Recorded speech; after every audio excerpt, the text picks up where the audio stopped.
I've said it before and I'll say it again. I think they are currently the best team of any gender in any sport anywhere in the world.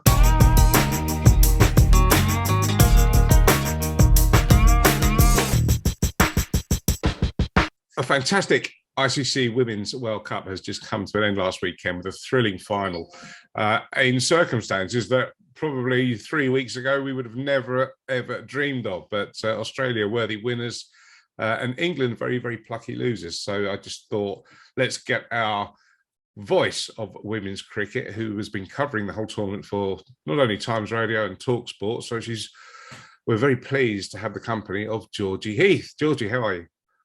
Yes, I'm all right. I've had some sleep finally, so I think I'm back to functioning on a normal schedule at last. It involved a lot of caffeine. Yeah, I was going to ask, how does the body clock manage? I think it kind of got to that point. I was like, you know what, sleep is kind of overrated. You know, I can sleep in April. It sort of got to that point. So yeah, no, I'm really good. I wouldn't have changed it really. I enjoyed it a lot. I mean, I would have liked to be in New Zealand. Maybe that would have been slightly different. But yeah, being able to cover a World Cup for people like TalkSport, Telegraph, Times Radio was pretty cool for me. So yeah, I wouldn't change it for the world really. Although maybe put England's name on the trophy instead of Australia. Well, I think from so this tournament came on the back of an Ashes series where Australia were dominant, and the whole thing was rescheduled to give everyone time to quarantine to get down to New Zealand. And it seemed quite early on that it was just going to be a case of who's going to qualify to lose to Australia in the final, which is pretty much how it turned out anyway. But I think as an England fan, we can't be too downhearted by what happened. No, I think that was a lot of the talk as well. So like going into the Ashes, we pretty much knew we were going to lose that. And we did lose the Ashes. And then we actually got to the final of the World Cup. So it sort of lived up to expectations of what England should have and would have achieved this winter. It would have been nice to win something in the Ashes, yes. But that's the way a cookie crumbles, I guess.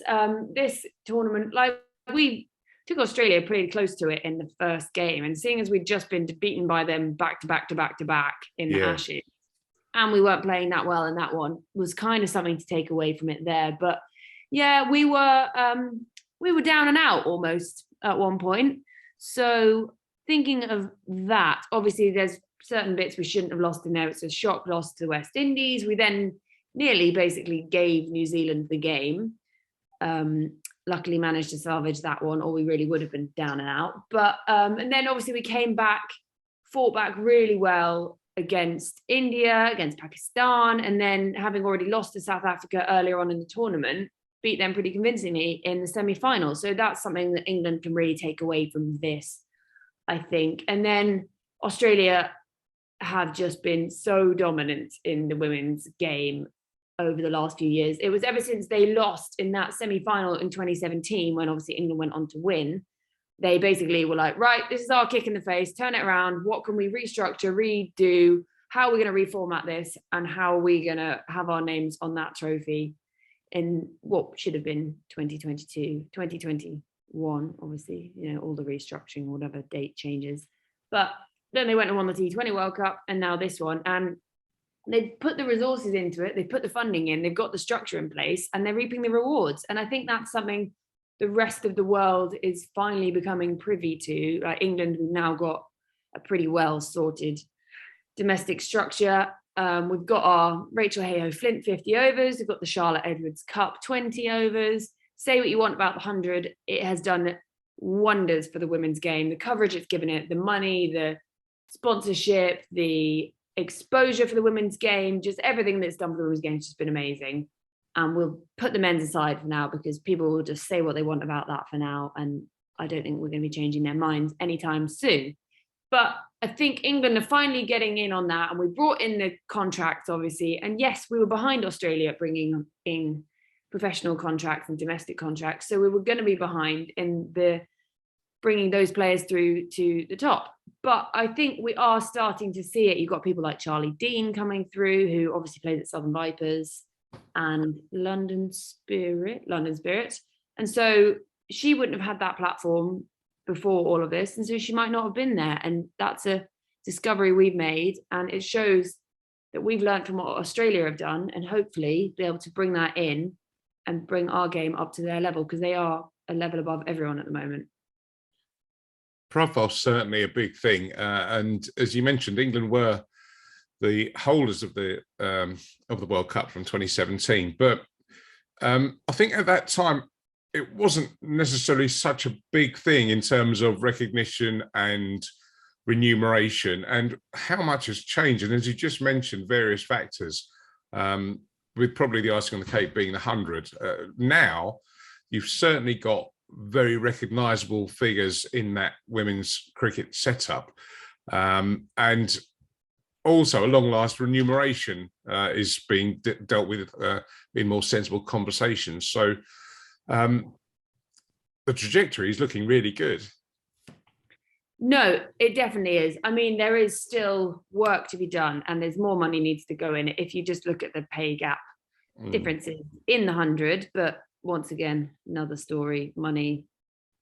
I mean, I don't have any money anyway, so I look at those and I'm like, that's quite a lot of money. I'll have that, please, thank you.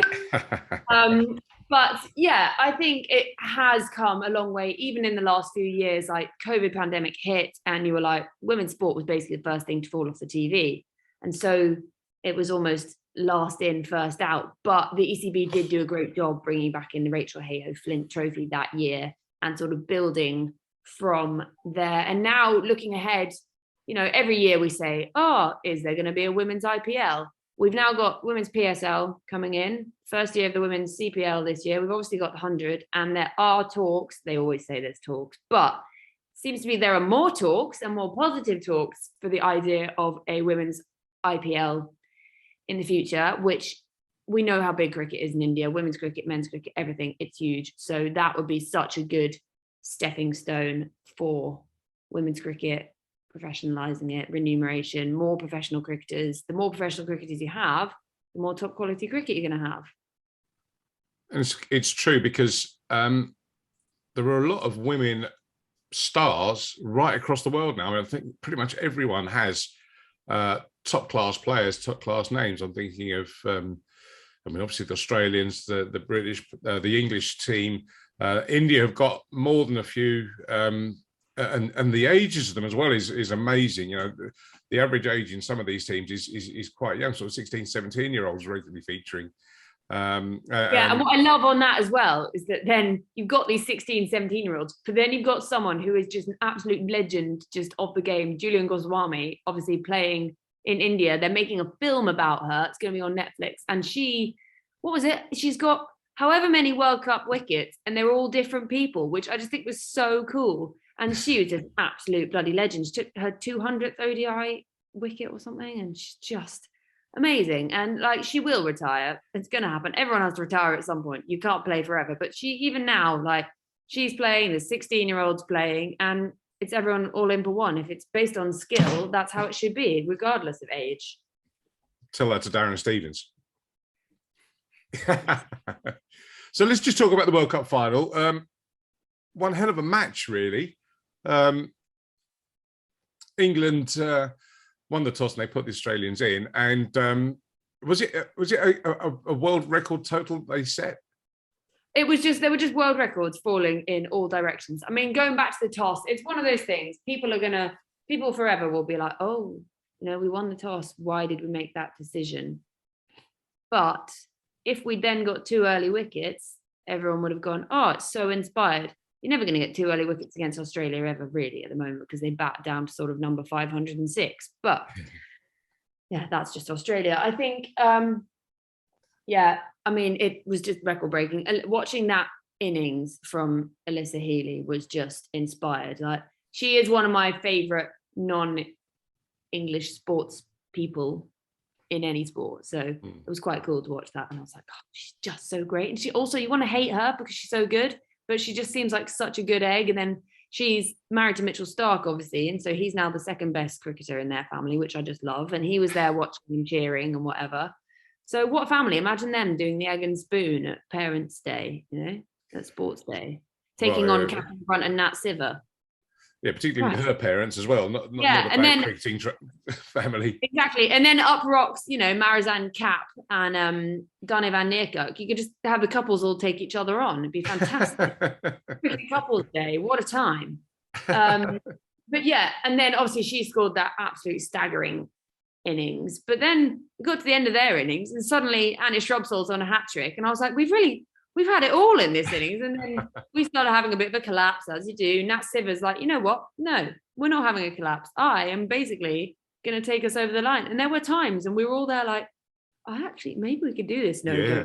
don't. And people would message me, be like, can we? And I was like, don't even say it, because she's going to run out of partners. And that's not saying anything against the lower order. They're not there to bat, And Shrubsole's not there to be the batter. She very much can bat, but she's not there to carry us however many were needed off the last few overs. So, yeah, I mean, we lost. And anyone that looked at it and didn't really see or think that much about it or follow much of it, England lost by 71 runs in the final, absolutely annihilated by Australia. That was just one of the brilliant innings, one of the innings of the decade, of my lifetime. I can't remember a women's innings like that, really. It was just astonishing in that situation, having already played that full tournament and the Ashes beforehand. So it's pretty cool. And also she's coming over the 100, which is going to be mega. Yeah, that's a good point, actually.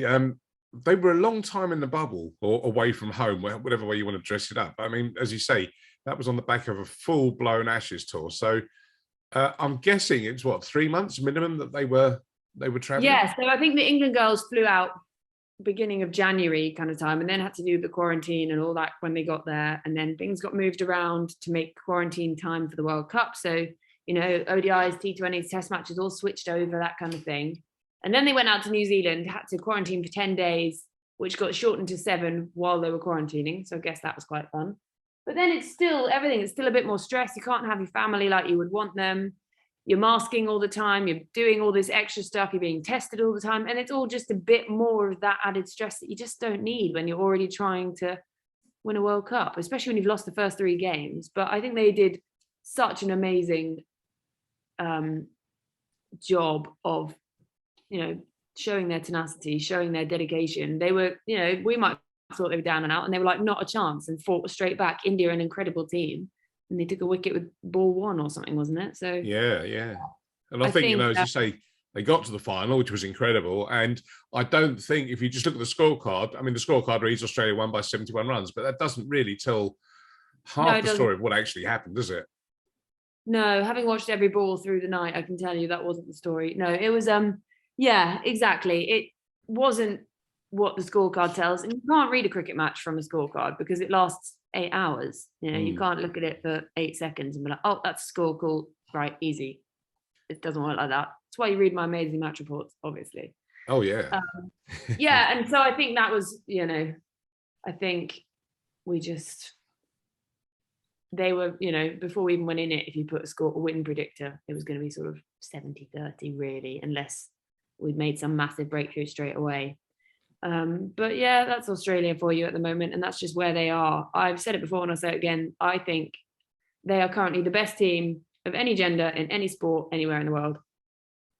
Oh, that's a good claim. We'll throw that out to our viewers and listeners, and if you've got thoughts for or against that sentiment, we'd love to know. And another good thing that came from it was that Sky made the whole game accessible to everyone.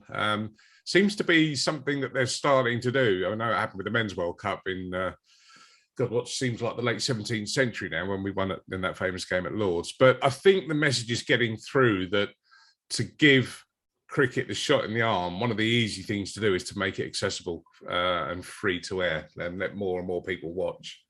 Yeah, this has been a bit of a talking point recently as well, hasn't it? Because there's this discussion that it's all going to stay on Sky for the next 10 years or something. And I was like, I am going to be old if that ever goes on free to air full time again. But I can remember back to the days it was on Channel 4 and whatnot and that kind of thing. During 2005, Ashes still was. Yeah.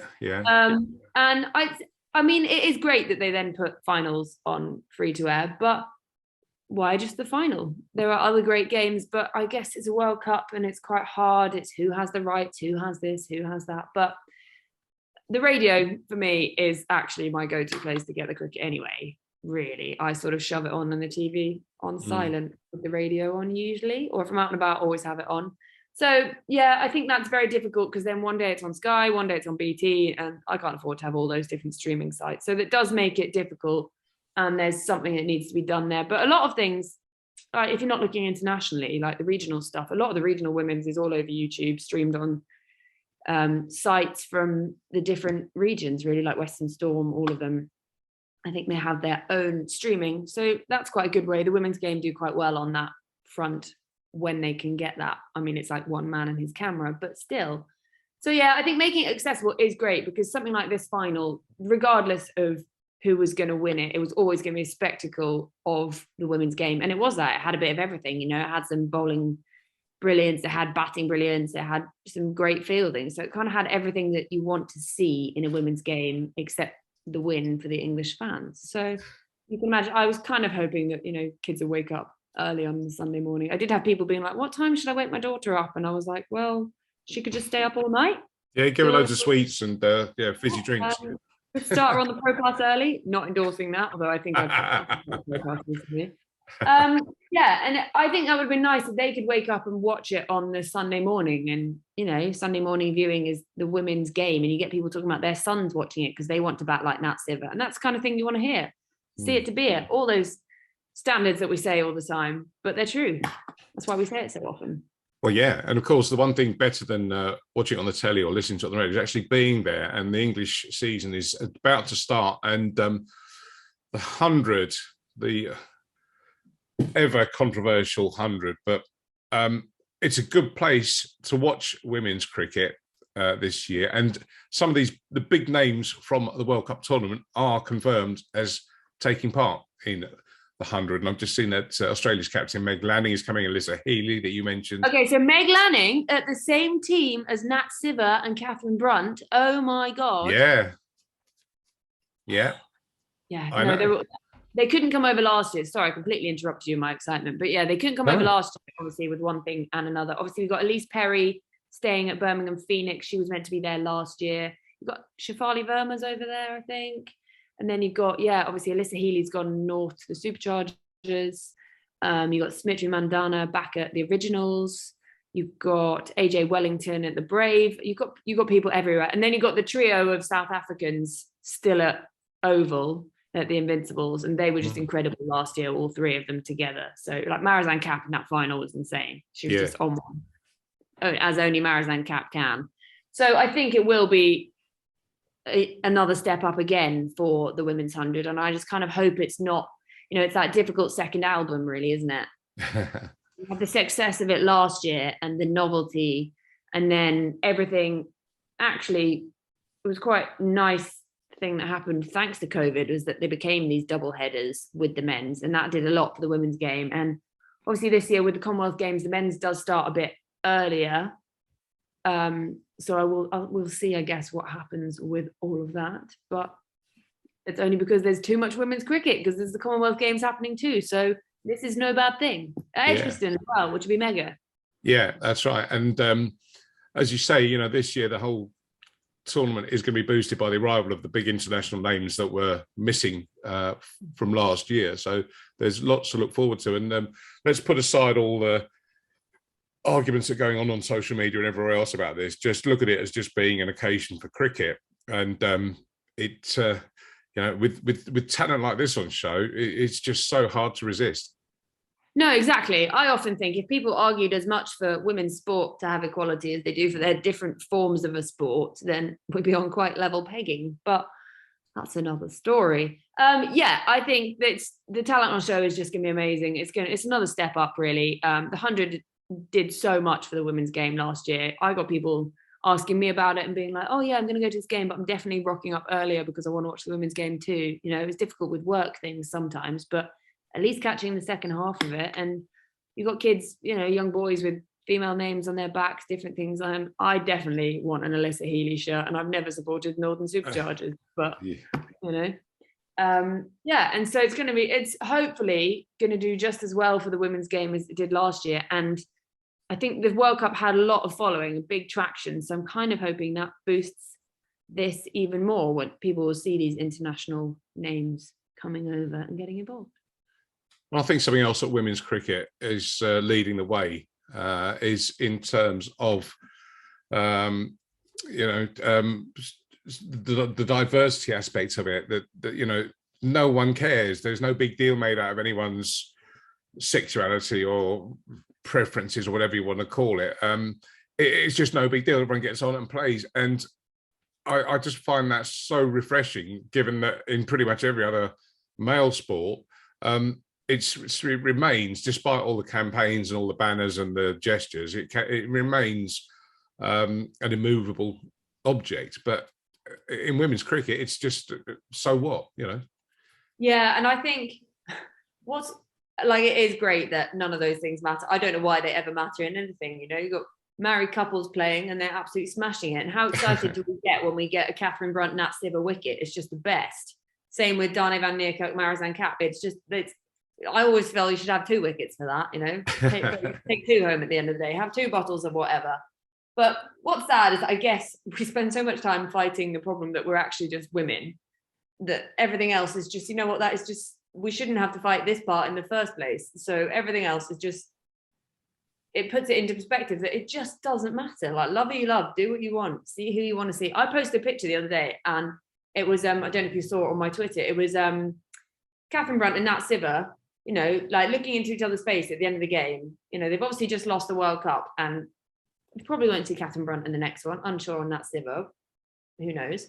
But I literally just wrote, love conquers all. The amount of people that were like, this is exactly what we mean, this is how it should be, this is what it's about, love, blah, blah, blah, love who you want, doesn't matter. One person wrote something negative, and the amount of people that had to go at this person was just, and Good. That's how it should be. Love who you love who you want. People find it weird enough that I'm a girl that loves cricket, let alone girls that want to marry girls, So I think it is far and way ahead of the men's world of sport, women's sport, when it comes to inclusivity on that front, which I guess is a fantastic thing.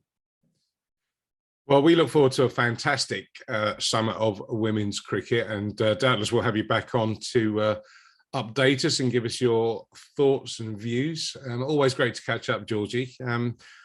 Glad that you're getting all the work being thrown at you that you can handle, and I'm sure you'll be very busy over the summer. Well, I'm off to Dubai at the end of the month to be part of Fair Break Global Invitational Tournament. So basically, it's a privately funded tournament, but it's bringing female players from all over the world to play in a tournament together, 6 teams, and so you've got players from all different countries on teams together. So there's actually a team sponsored by the Barmy Army.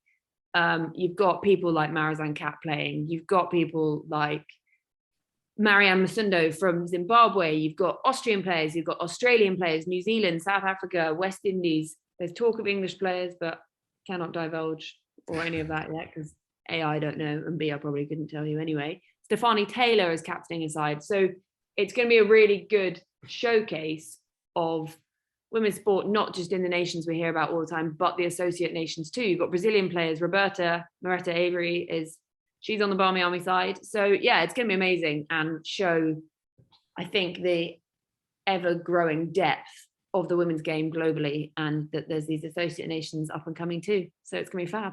So we're definitely going to have to get a video diary from you. Oh yeah. In some glamorous, exotic location. So fantastic. Well, it's really good to hear.